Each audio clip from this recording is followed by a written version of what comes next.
नमस्कार प्रिय दर्शकों, आपका स्वागत है फिर से एक नई वीडियो में। प्रिय दर्शकों, आज की कहानी बहुत ही ज़्यादा ज्ञानवर्धक कहानी है, तो आप इस कहानी को पूरा सुने, क्योंकि प्रिय दर्शकों बकरी ने कुछ ऐसी बातें बताई हैं जो कि आपको जानना बहुत ज़्यादा जरूरी है।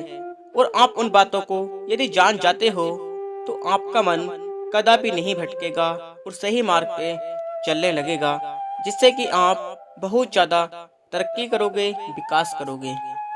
फिर दर्शकों, बकरी ने कुछ ऐसी बातें बताई हैं जिनको यदि कोई व्यक्ति ध्यान लगाकर सुन ले तो वो व्यक्ति जीवन में कभी भी दुखी नहीं रहेगा और उसके घर में कभी भी लड़ाई झगड़ा नहीं होगा। तो इसलिए फिर दर्शकों इस कहानी को पूरा सुने और बहुत ज्यादा ध्यान लगाकर सुने। फिर दर्शकों, आप हमसे नए जुड़े हैं तो आप हमारे चैनल को सब्सक्राइब कर लीजिए, बेल आइकन ऑन करना ना भूलें, अच्छे कमेंट्स करें। प्रिय दर्शकों, प्राचीन समय की बात है। एक राजा अपने राज्य में राज किया करते थे। वह राजा बहुत ज्यादा दयनीय थे, इसलिए अपनी प्रजा को बहुत ही ज्यादा सुखी रखते थे। वे देखते रहते थे कि प्रजा में कोई दुखी तो नहीं है। अगर कोई दुखी होता तो वह उसकी स्वयं मदद करते। फिर दर्शकों, धीरे धीरे दिन बीतते गए और राजा को ये लगने लगा कि मुझे अपने शासन में सभी लोगों की बुद्धि को चेक करना चाहिए। मुझे ये देखना चाहिए कि हमारी प्रजा में सबसे ज्यादा बुद्धिमान कौन व्यक्ति है और उसको मुझे अपना मंत्री बनाना चाहिए।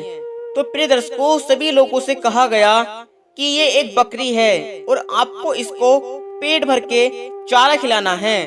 अगर इस बकरी ने चारा खाने से इनकार कर दिया तो मैं समझ लूंगा कि इस बकरी का पेट भर गया और उसको मैं अपना मंत्री बना दूंगा। फिर दर्शकों, सारे लोग बहुत ज्यादा खुश हो गए और आपस में कहने लगे कि मैं ही राजा का मंत्री बनूंगा। प्रिय दर्शकों, सभी लोगों को वो बकरी देने का अवसर आया। पहले एक व्यक्ति को वह बकरी दी तो वह व्यक्ति उस बकरी को जंगल में ले जाता है और उसको पेट भर के हरा चारा खिलाता है। बकरी हरा चारा खूब खाने लगती है। वह व्यक्ति शाम को राजा के पास आया और राजा से कहने लगा, ये लो राजन, मैंने आपकी बकरी का पेट भरा दिया। तभी राजा मुस्कुराता है और कहने लगता है, अभी देखते हैं तुमने हमारी बकरी का कितना पेट भराया है।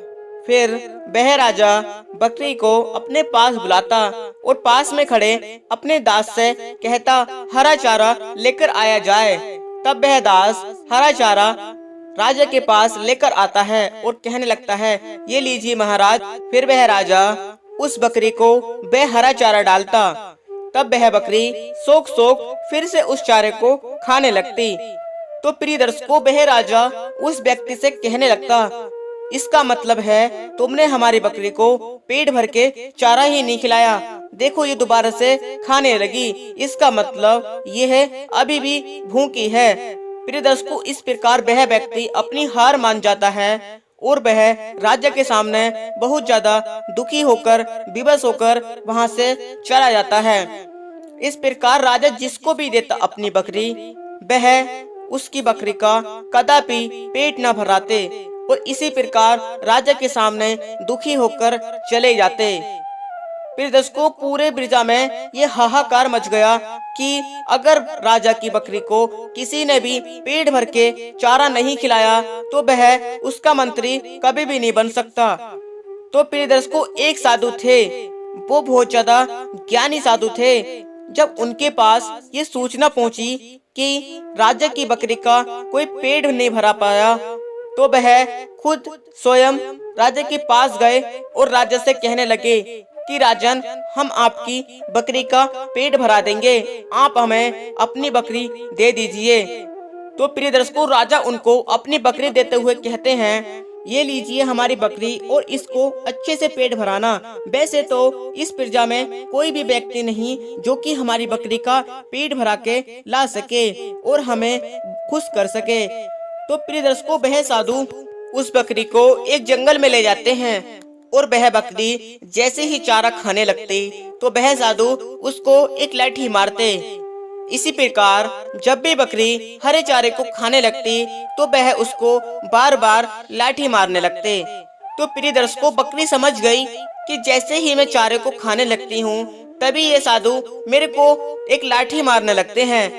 तो वह बकरी चारे को खाया ही नहीं और वह ऐसे ही खड़ी रही और वह साधु वहाँ पर बैठे रहे। प्रिय दर्शकों, इस प्रकार पूरा दिन बीत जाता है और वह शाम को अपने पास उसको बांध लेते हैं। तो प्रिय दर्शकों, सुबह को राजा के पास जाते हैं और कहने लगते हैं, ये लीजिए महाराज, मैंने आपकी बकरी का पेट भरा दिया और ये अब चारा नहीं खाएगी।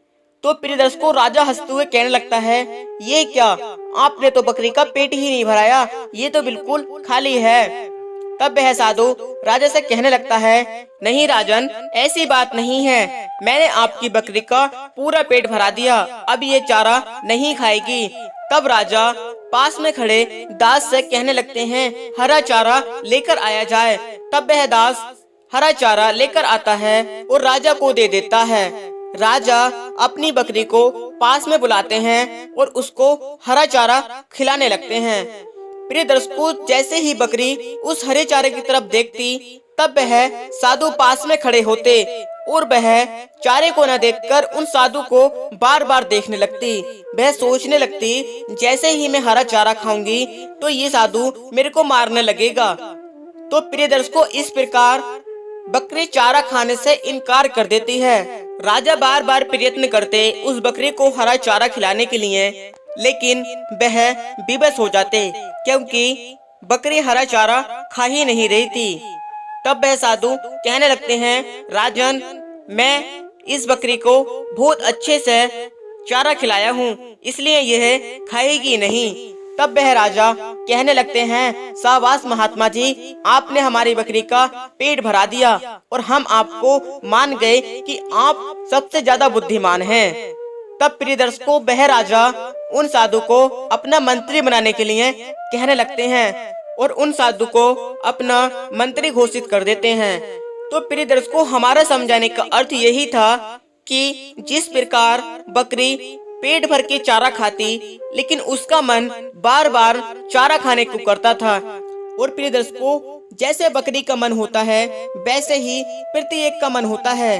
वह पेट भर के भोजन क्यों न खा ले, लेकिन अच्छे पकवान देखकर उसके मुंह में पानी आ ही जाता है।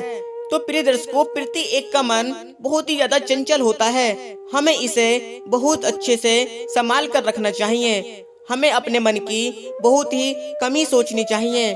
जैसे हमारा मन करता है वैसे हमें कदापि कार्य नहीं करने चाहिए और हमें सोच समझकर अच्छे कार्य करने चाहिए। तो प्रिय दर्शकों, हमारी इस वीडियो का अर्थ आप समझ गए होंगे। तो प्रिय दर्शकों, बस आज के लिए इतना ही था। फिर मिलेंगे एक ऐसे ही ज्ञानवर्धक कहानी के साथ। तब तक के लिए नमस्कार।